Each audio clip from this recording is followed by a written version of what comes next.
Assalamualaikum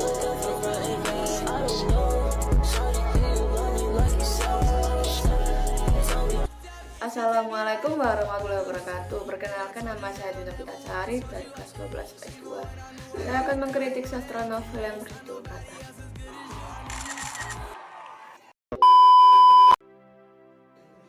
Sinopsis. Kebimbangan seseorang dalam hidupnya yang masih terjebak dengan masa lalunya dan cinta baru yang siap menjemputnya di masa depan. Cerita berawal dari kehidupan Binta yang cukup sulit karena ayahnya pergi dan namanya sakit skizofrenia. Binta adalah seorang mahasiswa jurusan ilmu komunikasi, kampus yang terkenal dengan sikap dingin dan cuek. Namun beruntungnya ia memiliki teman dekat yaitu Cahyo. Cahyo selalu menjadi teman dikala Binta bosan. Cahyo sangat mengerti bagaimana keadaan Binta yang berantakan. Dulunya ia butuh waktu yang cukup lama untuk bisa akrab sekarang dengan Binta. Suatu saat ada senior Cahyo yang tertarik dengan Binta, yaitu Nugraha atau biasa dipanggil dengan Nur. Kampus Nur terkenal di kalangan mahasiswa terutama perempuan karena ketampanannya. Tapi dari sekian banyak perempuan di kampus yang mengejarnya, ia malah tertarik dengan Binta yang kupu-kupu, jutek, dan membosankan. Sejak itu Nuk selalu mencari Binta di kampus. Tapi Binta hanya bersikap jutek, bahkan ekspresi inilah yang sangat disukai oleh Nuk dari Binta.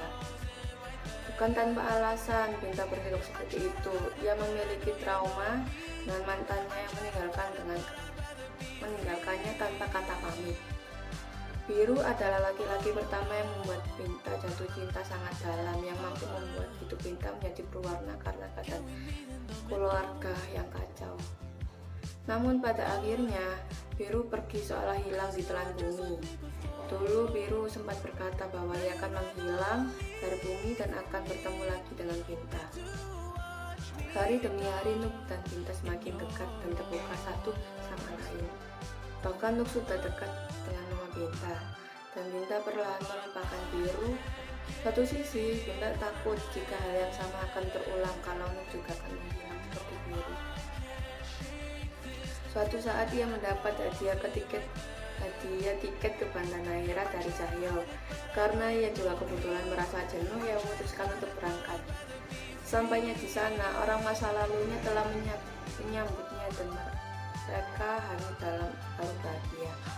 Mereka menghabiskan waktu bersama di sana hingga tiba waktunya Binta kembali ke Jakarta. Dan Biru menolak ikut kembali ke Jakarta. Hal ini membuat Binta hancur dengan tangis tak tertahan. Kelebihan novel. Konflik batin yang diangkat dalam novel ini bila terasa dekat dengan apa yang mungkin banyak juga dialami semua orang. Terjebak dalam kisah masa lalunya yang belum usai, sulit melangkah maju, juga kisah cinta segitiga. Kita sebagai pembaca bisa lebih mudah untuk masuk dan merasakan cerita tentang Binta banyak membatin. Dalam tiap bab diselipkan ilustrasi, jadi mata yang sudah telah membaca bisa sedikit disegarkan dengan gambar-gambar yang nyaman dipandang. Kekurangan novel. Gaya bahasa yang digunakan dalam novel ini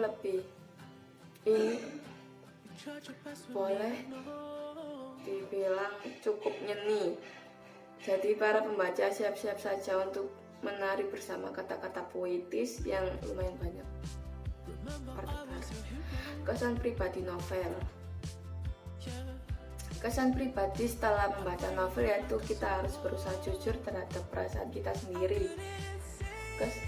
Setiap orang pasti sering banget susah untuk move on, tapi bagaimanapun kita harus belajar berdamai dengan masa lalu. Kita juga harus tegas dalam mengambil keputusan. Sudut pandang novel. Sudut pandang novel ini menggunakan sudut pandang orang ketiga karena menggunakan nama-nama tokohnya. Kesimpulan, kita harus mempunyai sikap konsisten atas keputusan yang diambil apapun resikonya. Carilah satu atau dua orang untuk kamu bisa membuka diri. Mungkin setidaknya beban terasa sedikit lebih ringan, seperti Binta yang punya Cahyo, sahabat yang selalu ada di dirinya. Oke, sekian dari saya. Wassalamualaikum warahmatullahi wabarakatuh.